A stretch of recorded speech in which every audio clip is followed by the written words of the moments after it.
Good morning, everybody. I'm Dr. Manju Ambia, and today we will continue with the chapter Water Absorption and Ascent of Sap in Plants. Previously, we have studied about water absorption by root hairs and pathway of water to xylem.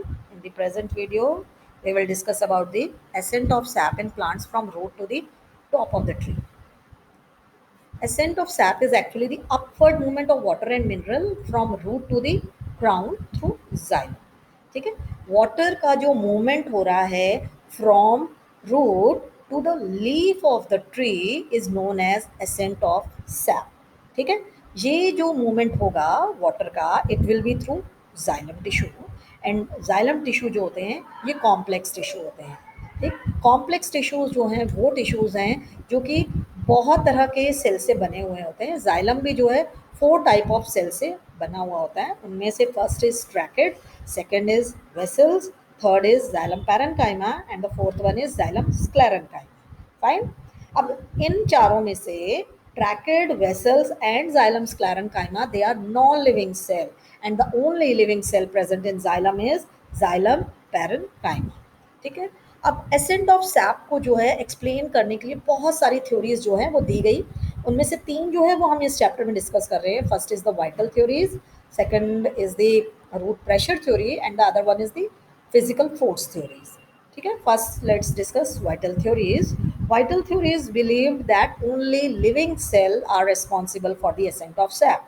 ठीक है, केवल living cells जो हैं वही पानी को जो है मूव करते हैं upward from root to leaves. ठीक, इसके लिए जो है जो 2 थ्योरीज हम यहाँ पे इंक्लूड कर रहे हैं वाइटल थ्योरीज में. 2 थ्योरीज को इंक्लूड करेंगे. First is the relay pump theory and the other one is the pulsation theory. First जो अपनी है relay pump theory, it was given by Godlewski in 1884 and उनका मानना था कि ऑस्मोटिक प्रेशर में चेंजेस आते हैं लिविंग सेल्स में जिसकी वजह से जो है वाटर मूव करता है from root to stem and higher in the plant. ठीक है, and this movement is against the gravity, it is a vertical movement. And जो लिविंग सेल इसमें इन्वॉल्व हैं they are xylem parenchyma and medullary rays. ठीक है, xylem parenchyma मैंने आपको पहले ही बताया it is the only living cell present in the xylem. And medullary rays जो होती हैं these are the radially elongated parenchymatous cells present between the vascular bundles. ठीक है, इनका भी काम जो है वो transportation of water and minerals का होता है लेकिन ये रेडियली ट्रांसपोर्ट करती हैं. ठीक है, नेक्स्ट है पल्सेशन थ्योरी जो कि सर जेसी बोस ने दी थी 1923 में. And according to him ascent of sap takes place due to the pulsatory activity of the living cell. ठीक है, पल्सेटरी एक्टिविटी मतलब इन सेल्स में भी एक्सपेंशन होता है एंड कॉन्ट्रैक्शन होता है. एक्सपेंशन मतलब उनका फैलना, कॉन्ट्रैक्शन मतलब उनका सिकुड़ना. मतलब लिविंग सेल में जो वो फैलते हैं और वो जो सिकुड़ते हैं उनकी वजह से जो है वाटर जो है वो मूव करता है. ठीक है, एंड ये लिविंग सेल कौन से हैं? ये हैं कॉर्टेक्स सेल्स हैं जो कि एंडोडर्मिस के बिल्कुल साथ में अरेंज होते हैं. ठीक है, एंड ये बाहर से पानी को एब्जॉर्ब करेंगे एंड फिर इसे पास ऑन कर देंगे वेसल्स में जिससे कि पानी जो है वो मूव करेगा टूवर्ड द लीव्स. ठीक है, he conducted his experiment mainly on Indian telegraph plant and इन्हें हम डांसिंग प्लांट्स भी कहते हैं. लेकिन ये जो थ्योरी है वाइटल थ्योरीज इनको जो है सिरे से खारिज कर दिया गया था because it was proved by Strasburger in 1891 that ascent of sap was taking place even if living cells were killed. ठीक है, एसेंट ऑफ सैप तब भी हो रहा था जब लिविंग सेल्स को हम किल कर दे रहे थे by the treatment with poisons like picric acid. ठीक है, हमने उनको मार दिया लिविंग सेल्स को एंड उसके बाद हमने तब भी एसेंट ऑफ सैप एब्जॉर्ब किया. ये चीज़ जो है ये स्ट्रेसबर्गर ने प्रूव की थी. ठीक है, next is the root pressure theory. ठीक, जो रूट प्रेशर थ्योरी है it believes that water is accumulated in the roots. ठीक है, कॉन्टिन्यूसली ऑब्जर्व किया जा रही है जो है जितना भी ऑब्जर्व हो रहा पानी वो रूट जो है पूरा का पूरा जो है पानी को सोखते जा रही है जिससे कि पानी वहाँ पे इकट्ठा हो जाता है. एंड जब पानी इकट्ठा होता है तो एक प्रेशर जो है वो डिवेल्प हो जाता है वाटर कॉलम के ऊपर. ठीक, ये वाटर कॉलम कहाँ पर है? ये वाटर कॉलम है अपना ट्रैक्टरी एलिमेंट्स में. ठीक है, ट्रैक्टरी एलिमेंट्स जो होते हैं वो ट्रैकेड्स हैं, वेसल्स हैं जाइलम के जिनमें कि ये वाटर कॉलम जो है वो डिवेल्प होता है. ठीक है, उसके ऊपर जो प्रेशर जो है वो बना due to the accumulation of water in the roots, that is known as root pressure. ठीक, लेकिन ये रूट प्रेशर जो होता है ये सिर्फ पानी को छोटे डिस्टेंस तक ही ले जा सकता है, बहुत ऊंचे प्लांट्स में ये काम नहीं करेगा। ठीक, and this root pressure can be measured with the help of manometer. ठीक है, लेकिन इस फिनोमिना की भी कुछ लिमिटेशंस हैं। ठीक है, कुछ ड्रॉबैक्स है, उसको हम देख लेते हैं। यहाँ पे जो आपका रूट प्रेशर है वो ज़्यादातर प्लांट्स में एक्सीड नहीं करता है 2 एटमॉस्फेयर से, और इसकी जो है रेंज ज़्यादा नहीं होती, पानी ज़्यादा दूर तक जो है वो ट्रांसफ़र नहीं हो पाता। जबकि एक बहुत ऊंचे प्लांट में, बहुत जो आपके लंबे लंबे प्लांट्स हैं उनमें पानी रेज करने के लिए कम से कम 12 एटमॉस्फेयर प्रेशर जो है वो चाहिए होता है। ठीक है, जो आपका जिम्नोस्पर्म्स हैं, जो आपके कॉनिफर्स हैं, उनमें तो रूट प्रेशर जो है हमने ऑब्जर्व ही नहीं किया है। ठीक है, तो रूट प्रेशर थ्योरी यहीं पे जो है खारिज कर दी गई।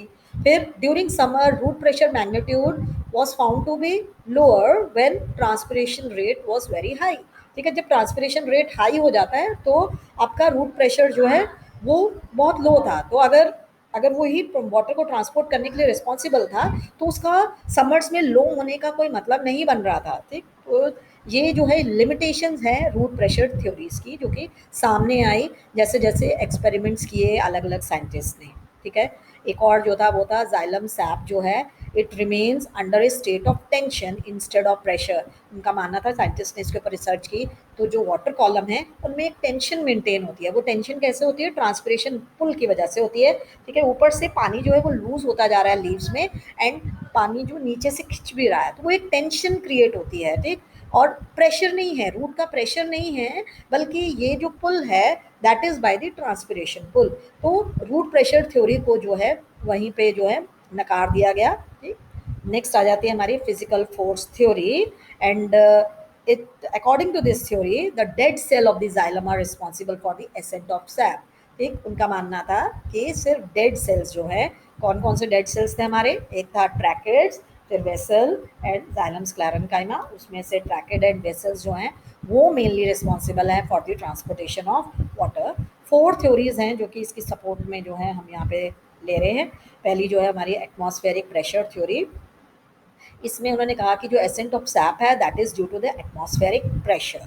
ठीक है, अब जब पानी ट्रांसपायर हो रहा है, मतलब लीव से पानी लूज हो रहा है, इवेपरेशन हो रहा है, स्टोमेटा खुलते हैं, उनमें से पानी जो है वो लूज हो रहा है। जब वो लूज होता है तो उसके आसपास की जगह को खाली हो गई, वहाँ पानी नहीं है।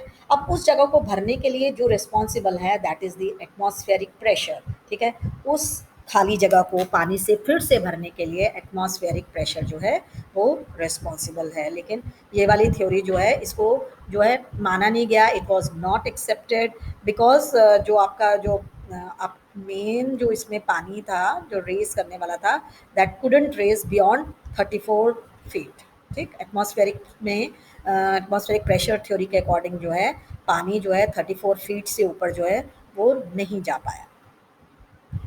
ठीक है, नेक्स्ट आ गया हमारी इम्बाइबेशन थ्योरी।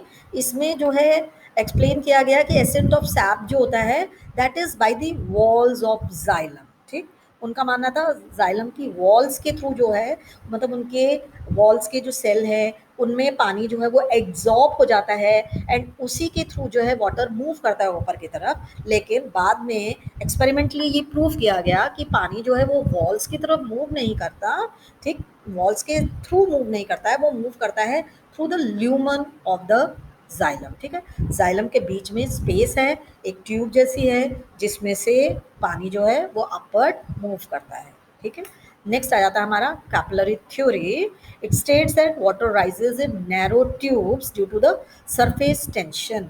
ठीक, अब उनका मानना था कि जो नैरो ट्यूब्स हैं, जैसे हमारे वेसल्स हैं या ट्रैकेट्स हैं, ये क्या है, नैरो हैं, बहुत पतली होती हैं, इनमें जो है जो कैपिलरी मोशन एक हो जाती है जिससे कि पानी जो है ऊपर की तरफ खिंचता चला जाता है। ठीक है, in plant the xylem vessels are placed one above the other and they form a continuous channel. ठीक, वेसल जो है एक के ऊपर एक रखी गई है, एंड उसके ऊपर जो है पानी जो है उससे मूव करता चला जाता है।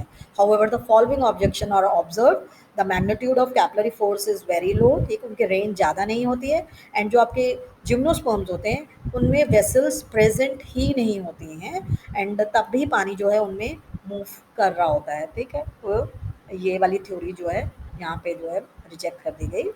अब जो सबसे ज़्यादा जो मान्य थ्योरी है that is the transpiration pull और द कोहेशन टेंशन थ्योरी, जो कि दी थी डिक्सन एंड जॉली ने 1834 में।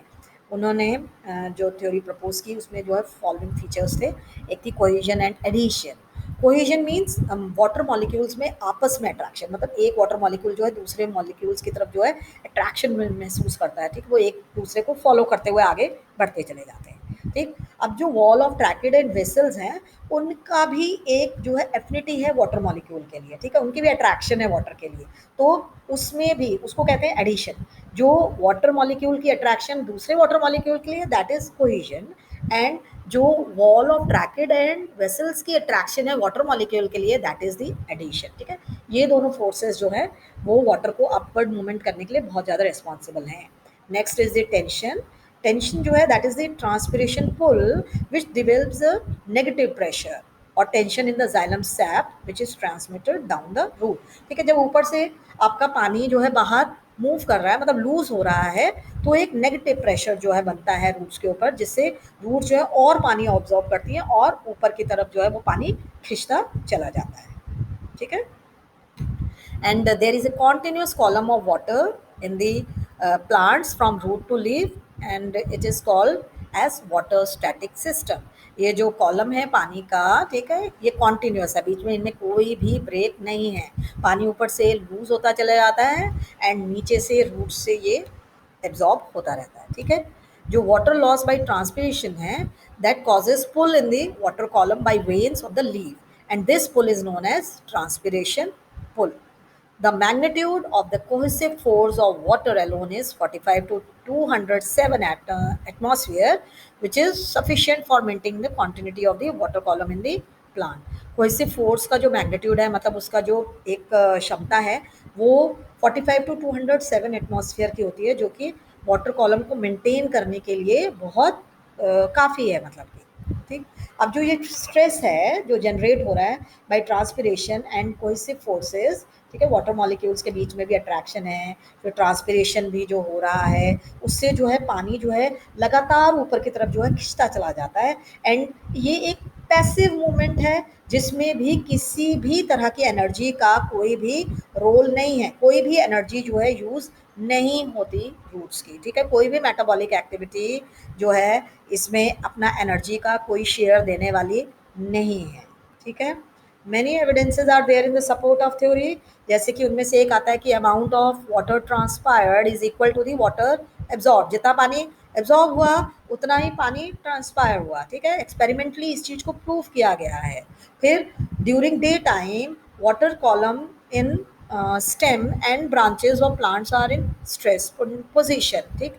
जब दिन का समय में जब स्टोमेटा ओपन होते हैं, क्योंकि सूरज की रोशनी से जो है स्टोमेटा ओपन होते हैं जिससे कि पानी लूज हो रहा है, कूलिंग इफेक्ट भी चाहिए ना प्लांट को, तो उससे क्या होता है आपका वाटर कॉलम जो है वो एकदम स्ट्रेस पोजीशन में रहता है, जिससे कि पानी जो है लगातार जो है वो ऊपर की तरफ खींचता रह जाता है, ठीक। At present among the various theory only this theory is the one which is the most accepted one. Okay, with this we end this chapter. We will come with the next chapter